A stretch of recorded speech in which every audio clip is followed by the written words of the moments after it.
Hello, hello, buongiorno a tutti. Today is Saturday. No one is working except me and my lovely daughters.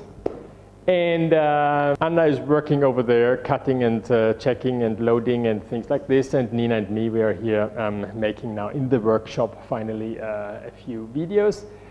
I have here just glued on the back of a Guarnieri Sainton. And the next step is actually to think about putting also a label inside, right? And actually I thought I will make a video about the wood treatment and things like this, what you like, which I have done already here on my Testore, which goes to a customer of mine in Hong Kong. But then actually a very interesting thing, next step actually is the label inside.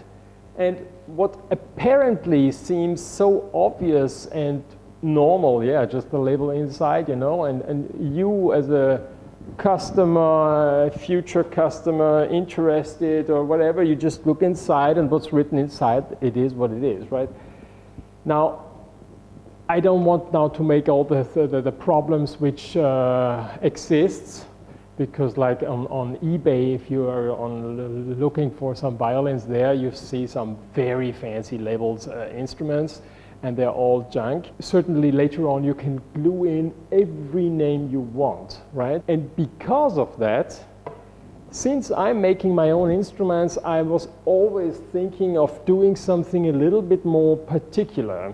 So one thing is going on the internet, searching nice labels. There are some very fancy books about labels, about all the makers who have made instruments, master instruments, which exists. You take them, you go, you make a scan, or you load it down, you print it with your laser printer. If it's a lousy one, you can even see the dots of the printing. It's interesting when some people arrive here with their original, they believe they have original, look inside and I see a very lousy label printed nowadays on a computer printer. There are all some tiny steps to come to a certain name which matches to the maker. And because of that, because it's pretty easier, much easier than you actually believe to glue a label inside through the F-hole, later on when the instrument is finished, I always was thinking of how can I do my labeling. So one thing, for instance, is that before I close it, I just write here something. The date, Cremona, my daughters came to Cremona, something, you know. And it's important that it's my handwriting. So the later on in 100 and 200 years, the experts who know who was Edgar Russ, they know exactly the handwriting of Edgar, okay? And that's also the reason why I write all my certificates by hand, so you can recognize the handwriting, okay? This is just one thing. Then I put some brand marks on the bass bar, so people know that this is still the original bass bar. I put the brand mark also on the top here. And in the inside, I put a label, right? So now this is a Testore, and the customer wants it as similar to its original as possible. So it is a copy, right? So I go and I print my fake labels, right? I print here, this is a Carlo Antonio Testore, and this is matched to this specific violin. So then I band it and I strap it how I believe it should be done, right? And then you can scratch it like this, right? And then it becomes a little bit not so clear. And usually the old labels, they're not so straight, so I always try to make it as similar to its original.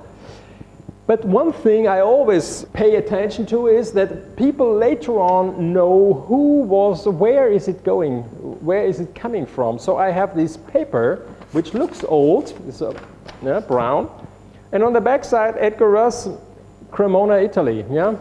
So even on this one, you have some broken parts of this, which later on, if somebody takes out this label, beside that you can see that it is printed on a computer, which in my case, I love it because I don't want to do here fakes which are sold for something which it is not true. I make my traceable copies, okay? And then I put this one underneath where it should be the real label, yeah? So I have here the Testore label, yeah? And then I make it a little bit like this, you know? You always have to make it a little bit not too nice, because the originals usually always have here some very strange shapes. So this is just the model, which does not mean that now I'm making here a Testore, but then I put this here where it is here, right?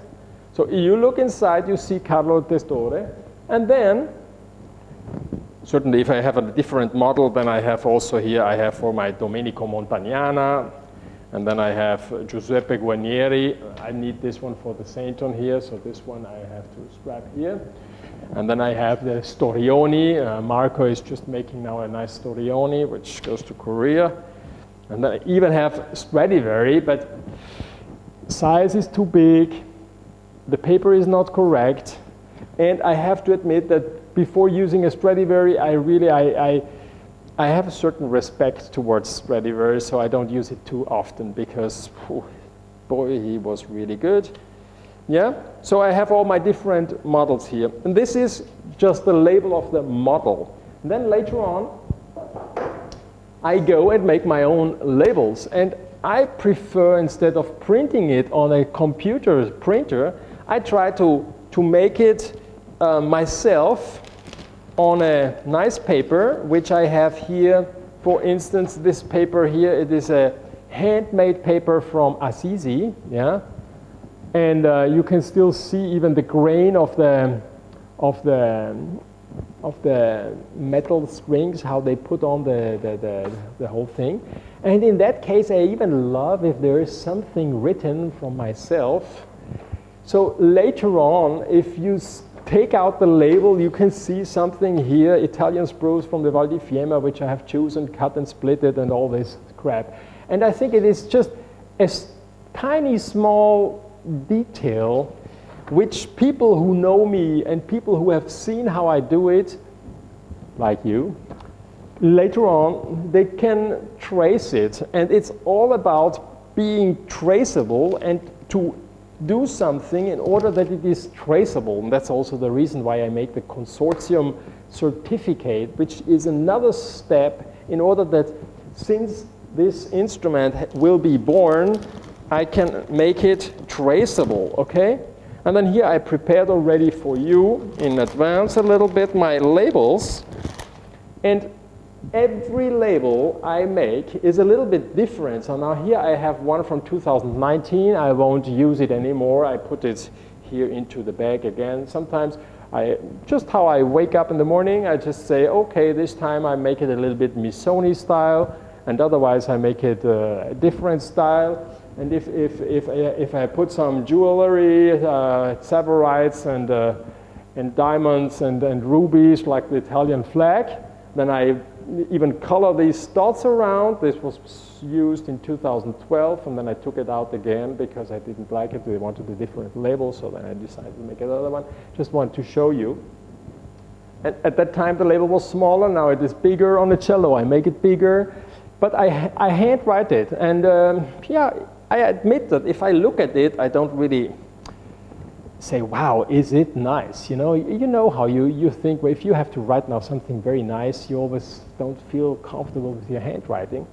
It's not a problem, it's your handwriting. So I stay to how I'm writing. I've never had a very nice handwriting, so I force myself to make it a little bit more pretty, And you can say, oh, I don't like his label, so ugly and whatever, but it's unique. It's my fingerprint, even on the label, okay? You can even take out that label. It will always be difficult for somebody else later on to make a different label. So then I put this label like this. So you see, I have my label. I have the label of the instrument I made the copy from, and then I put some brand marks on the top block, on the back, on the lower block, on the top. I just sign it in order that I show that I just try to make my original instrument. And this is all about, you know. I have a lot of different labels even here in my workshop for instruments I'm making, like the Scala Perfetta. So if I have a customer who buys more Scala Perfetta in a certain way, then I have a different name for him. For the Linea Macchi as well, like if you have a customer in America who is taking frequently the Linea Macchi every 2 months, 3 violins like this, he has his own name or names even. But it's always the same kind of instrument, so it's traceable, but it's a label which we glue in. And in the Linea Macchi and Scala Perfetta, we glue it in later on through the F-hole because it's not a master violin. For me, there is a difference. Yeah? So it's not that once a violin turns out great, then it becomes a master. No, a real master is able to make out of every piece of wood a great sounding, the best sounding instrument possible out of these pieces, and it will be a great and perfect sounding instrument, okay? So I decide from the very beginning, before I close it, during the process of making, the perfect labeling, the kind of pencil I'm using, the glue I'm gluing it on, the paper I'm writing on. It's all the small idea which I think is important, and is another small tiny piece which makes the instruments out of my workshop here a unique piece of art, which I hope you enjoy. I hope you liked this video. Bye bye. But now I have to finish my